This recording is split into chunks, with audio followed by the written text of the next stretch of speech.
കരുവന്നൂർ കള്ളപ്പണ ഇടപാട് കേസിൽ മുൻ എംപിയും സിപിഎം സംസ്ഥാന സെക്രട്ടേറിയറ്റ് അംഗവുമായ പി.കെ. ബിജുവിന്റെ ഇന്നത്തെ ചോദ്യം ചെയ്യൽ പൂർത്തിയായി. ഇഡി ആവശ്യപ്പെട്ട എല്ലാ രേഖകളും ഹാജരാക്കിയിട്ടുണ്ടെന്ന് പി.കെ. ബിജു പറഞ്ഞു. അവർ പറഞ്ഞ എല്ലാ കാര്യം കൊടുത്തിട്ടുണ്ട്. എല്ലാം കൊടുത്തിട്ടുണ്ട്. മുഴുവൻ രേഖകളും. അതെ, ബാക്കി ഇഡിയിൽ നിന്നും നിങ്ങൾക്ക് വിവരം കിട്ടുമല്ലോ.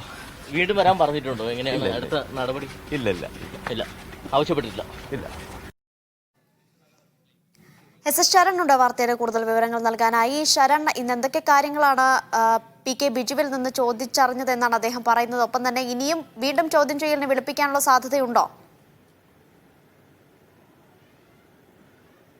രണ്ട് പ്രധാനപ്പെട്ട കാര്യങ്ങളാണ് പി.കെ. ബിജു പറഞ്ഞു വയ്ക്കുന്നത്. ഒന്ന്, ഇ.ഡി ആവശ്യപ്പെട്ട മുഴുവൻ രേഖകളും താൻ ഹാജരാക്കിയിട്ടുണ്ട്. ഒപ്പം തന്നെ ഇ.ഡിയുടെ എല്ലാ ചോദ്യങ്ങൾക്ക് മറുപടി നൽകിയിട്ടുണ്ടെന്നും അദ്ദേഹം പറയുന്നുണ്ട്. എന്തായാലും നമുക്കറിയാം, ഇത് മൂന്നാമത്തെ തവണയാണ് കരുവന്നൂർ കള്ളപ്പണ ഇടപാട് കേസുമായി ബന്ധപ്പെട്ട് മുൻ എംപിയും CPM സംസ്ഥാന സെക്രട്ടേറിയറ്റ് അംഗവുമായ പി.കെ. ബിജുവിനെ ചോദ്യം ചെയ്തത്. കഴിഞ്ഞ 2 ദിവസങ്ങളിൽ ഏതാണ്ട് 18 മണിക്കൂറോളം ചോദ്യം ചെയ്തിരുന്നതാണ്. അതിന് പിന്നാലെയാണ് ഇന്ന് രാവിലെ 11 മണിയോടുകൂടി കൊച്ചി ഓഫീസിൽ ഹാജരാകണമെന്ന് നിർദ്ദേശം നൽകുകയും തുടർന്ന് അദ്ദേഹം ഹാജരാവുകയും ചെയ്തിരിക്കും. ഇന്നും ഏകദേശം 7 മണിക്കൂറിലോളം അദ്ദേഹത്തെ ചോദ്യം ചെയ്ത സാഹചര്യമാണുള്ളത്. ഇനി അദ്ദേഹത്തെ വിളിപ്പിച്ചിട്ടുണ്ടെന്ന കാര്യം അദ്ദേഹത്തോട് ചോദിക്കുമ്പോൾ അദ്ദേഹം പറയുന്നത് അദ്ദേഹത്തിനെ വിളിപ്പിച്ചിട്ടില്ല എന്നുള്ളതാണ്. പക്ഷേ ഇതിൽ വ്യക്തത വരുത്തേണ്ടത് ഇ.ഡി ആണ്.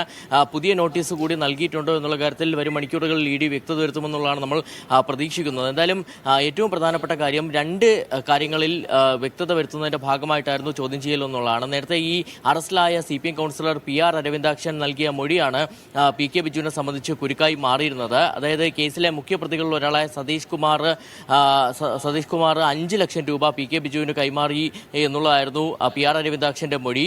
ഇതിന്റെ അടിസ്ഥാനത്തിലുള്ള ചോദ്യം ചെയ്യലാണ് നടന്നിരിക്കുന്നത്. അതായത് ഈ കരുവന്നൂർ ബാങ്കിൽ നിന്നും തട്ടിയെടുത്ത് ബിനാമി വായ്പകൾ വഴി തട്ടിയെടുത്ത പണത്തിന്റെ പങ്കാണോ ഇതെന്നുള്ളതാണ് ഇഡി പ്രധാനമായും പരിശോധിക്കുന്നത്. ഇതോടൊപ്പം തന്നെയാണ് ഈ നേരത്തെ ഈ തട്ടിപ്പ് പുറത്തു വന്നതിന് പിന്നാലെ കരുവന്നൂർ വിഷയത്തിൽ CPM ഒരു അന്വേഷണ കമ്മീഷനെ നിയോഗിച്ചിരുന്നത്. ഈ അന്വേഷണ കമ്മീഷനിൽ 2 അംഗങ്ങളാണ് ഉണ്ടായിരുന്നത്. ഈ അന്വേഷണ കമ്മീഷന്റെ കണ്ടെത്തലുകളും തുടർന്നുള്ള നടപടികളും സംബന്ധിച്ച് വ്യക്തത വരുത്തുന്നതിന് കൂടിയാണ് പി.കെ. ബിജുവിനെ ചോദ്യം ചെയ്തെന്നുള്ളതാണ് നമുക്ക് മനസ്സിലാക്കാൻ കഴിഞ്ഞിട്ടുള്ളത്. ശരി, എസ് ശരണാണ് വിവരങ്ങൾ നൽകിയത്.